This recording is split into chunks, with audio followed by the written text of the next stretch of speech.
Hello everyone, I'm George Taylor from Imaginerding, and I'm doing something a little bit different today. I'm here at the Ringling Grounds. Ringling Grounds. I said Ringling, didn't I? Ringling Grounds, the Ringling Estate. You know, part of the Ringling Brothers, the Barnum and Bailey Circus. Apparently he left a lot of money to Florida, including this museum. Never done it before, very excited. Have no idea what this is going to look like or be, but let's go see.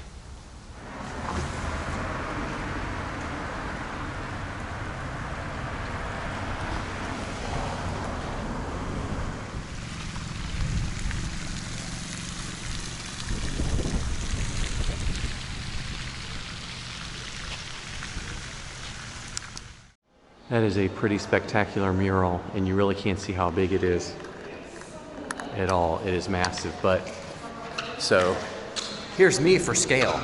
I'm like 6 foot tall, so you can see how big this is. That's a big mural, really big mural. You know, the displays here on the first floor gallery are spectacular.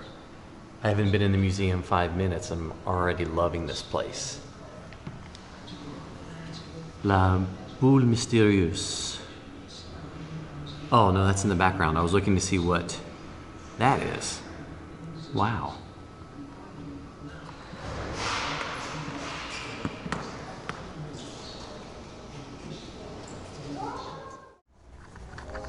So when you're here in the beginning of the circus exhibit for the model, it shows how the trains are pulling in and unloaded.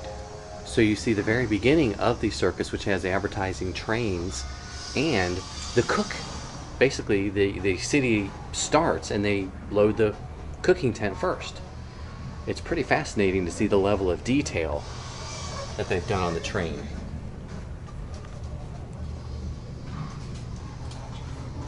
And do spend time checking out the plaques. So as you look at the model of the circus, it shows you how you began your day. They set up all the behind the scenes stuff like the cookhouse. Oh, looks like it's getting dark. So they're gonna turn on the interior lights, which is spectacular. But you can see in the dining tent here, which they set up for 3,900 meals every single day, everybody had their own place setting, their own china, their own silverware, their own bread, and they got individual service. And they did 3 meals a day. Very impressive.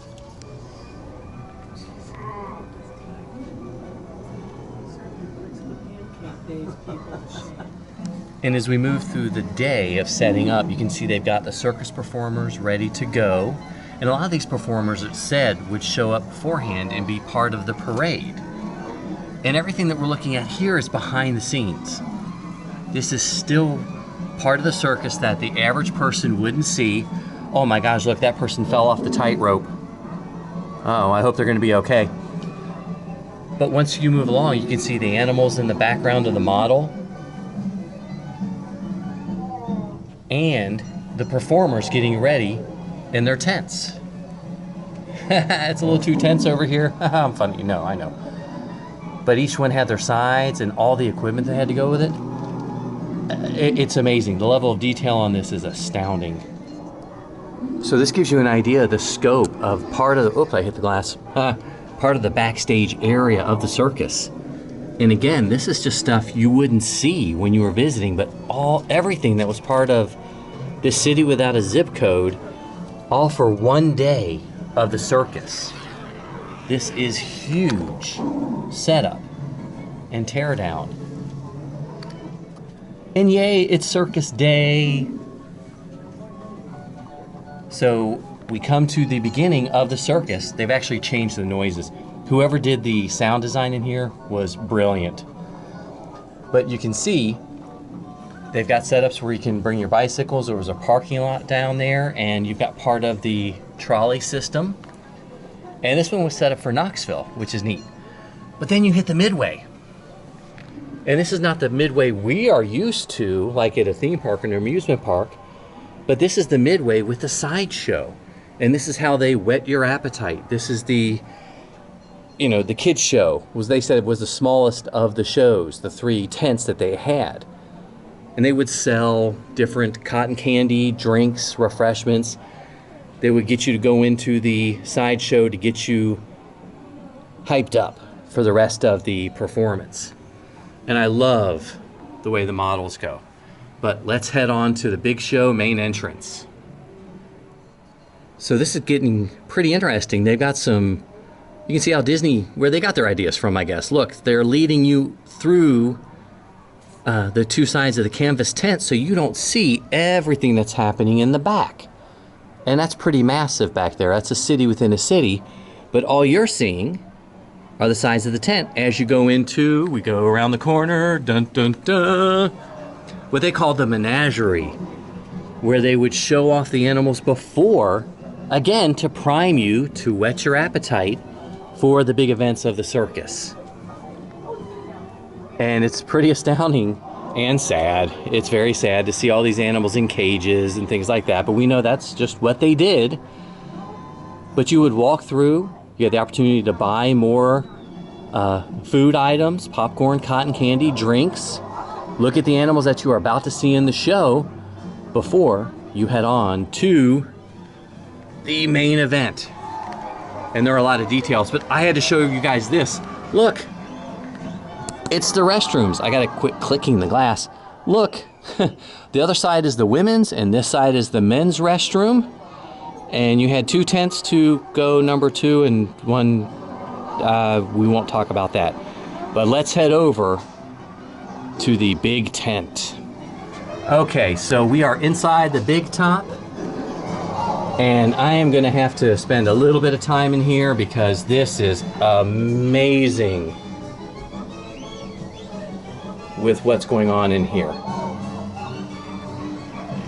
I have been to circuses before, but never one on this scale.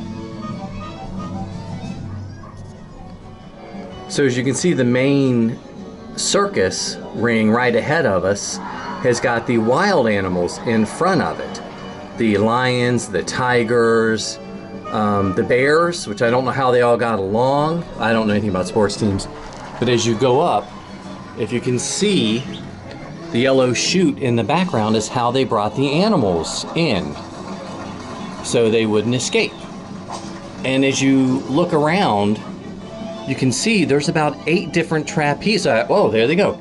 8 different trapeze acts going across the entire big top at any one time, which just blows my mind. But if you look at all the people that are in this theater at one time, theater circus, it makes a lot of sense. So people entered from the Menagerie on the other side there and picked their seats. So the orange seats directly in front of me were the more expensive seats. And across the way, the green seats were the more expensive seats as well. Of course, they had fantastic views. They were very comfortable compared to the rest of the seats. And as we look into the farthest area of the circus, you can see the blue and the red seats. And those are basically just 2x4s or buckboards strung across to make bleachers. And those were the cheap seats, or the general admission seats. And you could just go from one to the other. It didn't matter where you sat in those. They weren't assigned. And they would spread out hay in the front of the seats for little kids to sit on so they could see everything. Because one thing I noticed when I was looking at this model is it is massive. And as you watch everything go around, oh my gosh, there's a guy in the round circle there cleaning up animal stuff. Okay, but as you look around, there is so much going on. You've got the 3 rings, you've got the 3 squares with the acrobatic acts, you've got the clowns and the dancers and the actors right there in front of you, and you've got people walking in to grab their seats. And as I mentioned before, you've got at least 8 trapeze artists going along the very top of the circus tent. And in the very background, where the animals come in from the other side, you've got the band. And the band has got to play enough music for you to hear it through this entire tent, which I just can't even, I can't fathom something this large. Even when you think about going to Epcot or the Magic Kingdom, it just doesn't feel like they do anything that temporary for such a large crowd. This is pretty intense. It is intense. I keep saying that joke. That's a bad joke. I'll stop, I promise.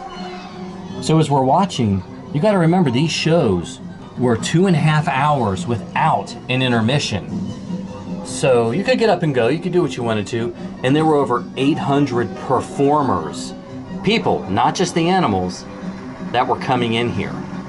So, I mean, yeah, a night at the movies, or come and see something like this.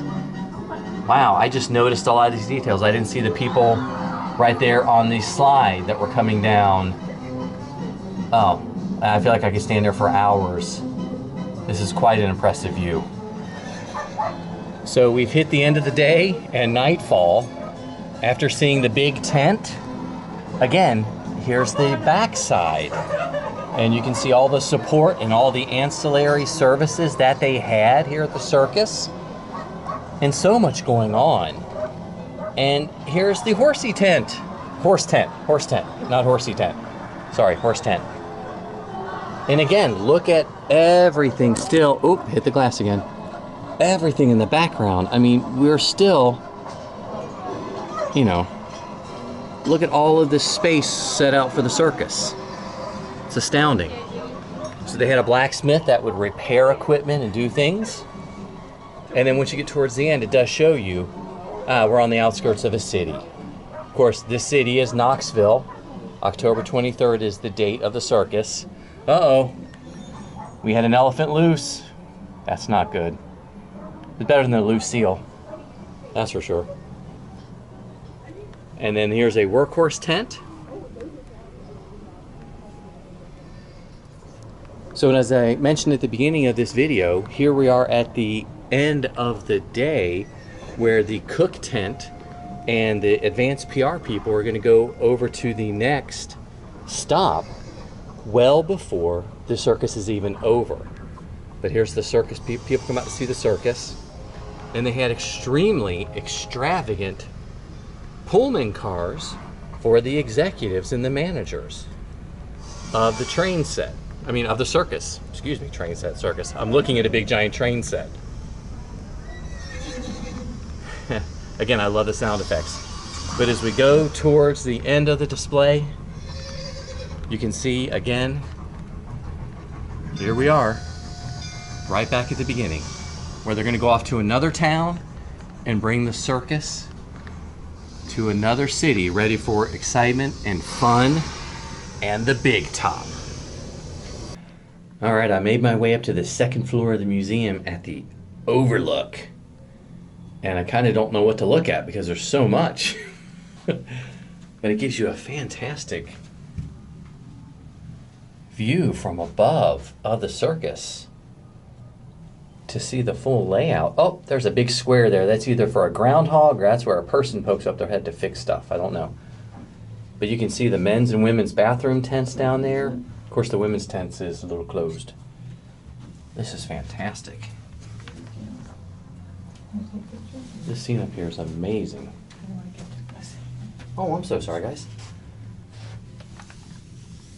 I'm running into people up here. This is wonderful.